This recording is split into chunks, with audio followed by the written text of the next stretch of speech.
The strawberry discussion is raging on the chat. Yeah, I know. I know. Yeah. So here's what I do. And I do this a lot of times with all things fruit. I'll put, so how many, see again, and I understand your question, and I'm not poking fun at you at all, bud. Part of how much strawberries you use is going to be dependent on what? Now, everybody, you should start thinking like I'm trying to teach you to think. How much strawberries should I use?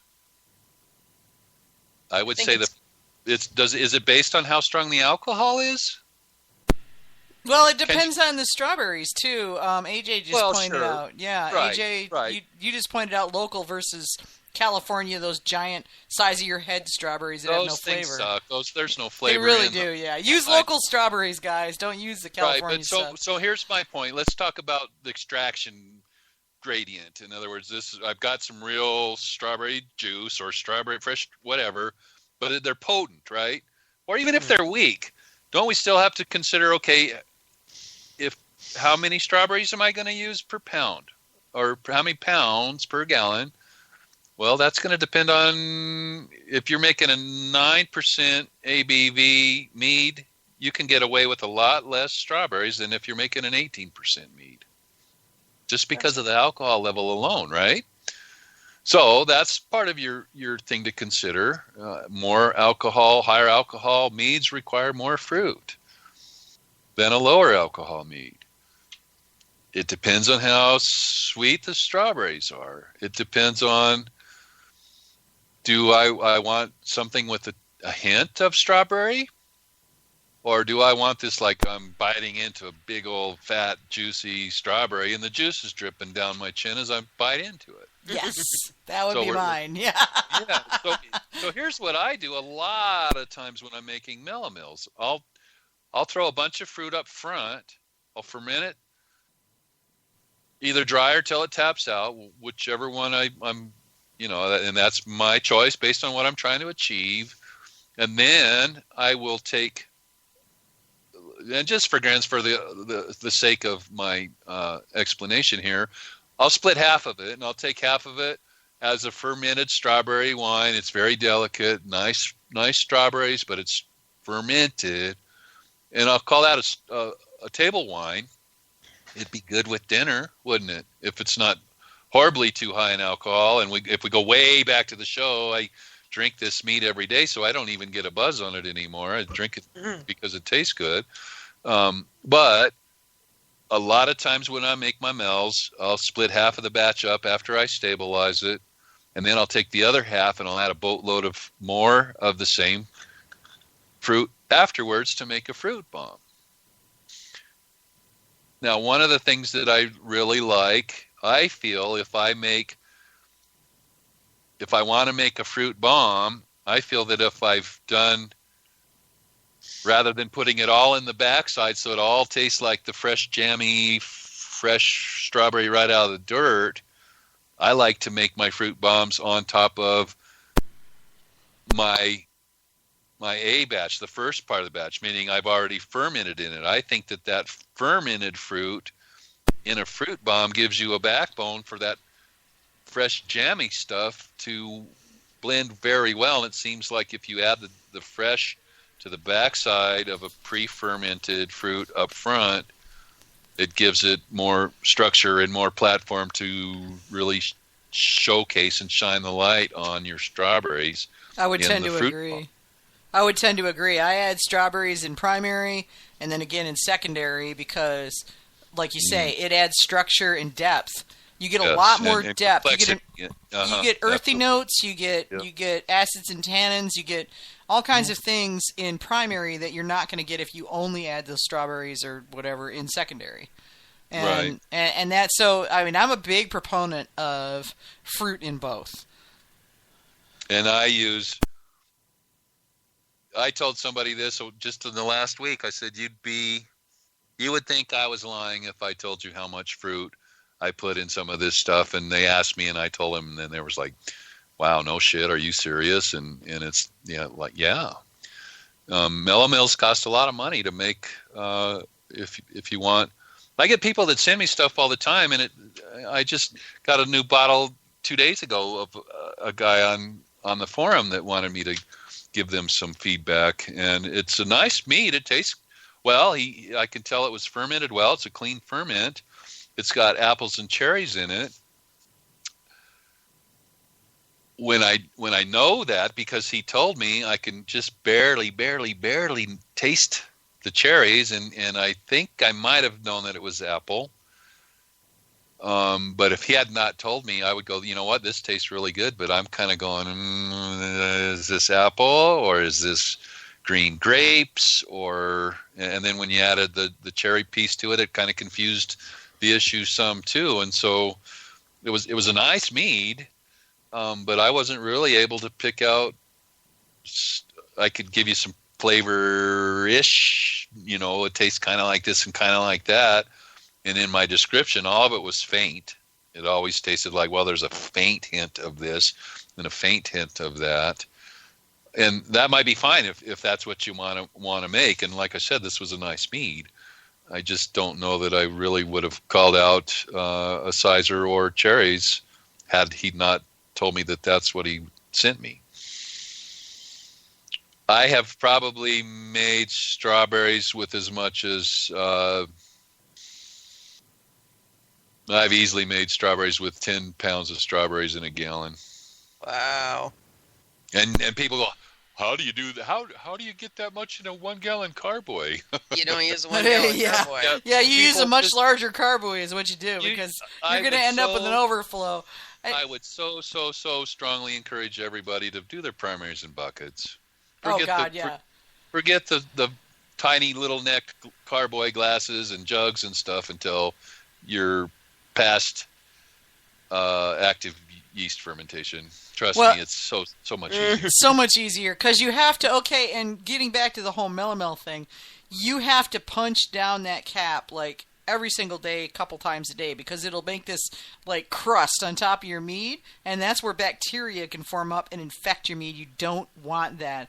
But like you said, the CO2 is going to push it up to the top where it's not even wet. Yeah, I mean, I had a 6.7. Okay, I made a 5-gallon batch. I had a 6.7 gallon fermenter. It was all over the floor. I had to snap order a Spidell fermenter and rack it into that. I basically just dumped it because it was in primary, because who cares? At that point it wants oxygen. So yeah, fine. Just pick up the bucket and dump that puppy. And it still almost reached the top of a 12-gallon fermenter. So yeah, you gotta allow space. I see this every single day. People are like, why is it blowing out the airlock? It's like, because you put in fruit, dude.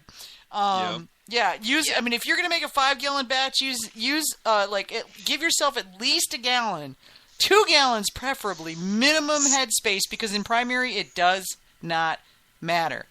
I like to split it into 2 buckets, actually. And yeah, that's a good idea too. If you can't get a bigger fermenter, split it across 2 buckets. But it really, I mean, that's the thing. People are going, well, what about oxygen? During the primary fermentation, especially in the first 2/3 of the fermentation, the yeast want oxygen. Yeah, so you got to stir the crap out of it anyway. So if you're dumping it across 2 buckets, don't worry. Headspace means nothing at all. And I see it. God, I see that 10 times a day. I swear. In the groups. It's stupid. I know.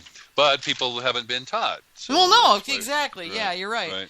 So, guys, we do have another question from Jaden. Okay, yeah, sure. Okay. Jaden, did we get your strawberry question answered first, or ask the question and we'll answer that, and then Jaden, tell us if the strawberry answer made enough sense that you're good with it, or do we need to help you more? And we will if you need more.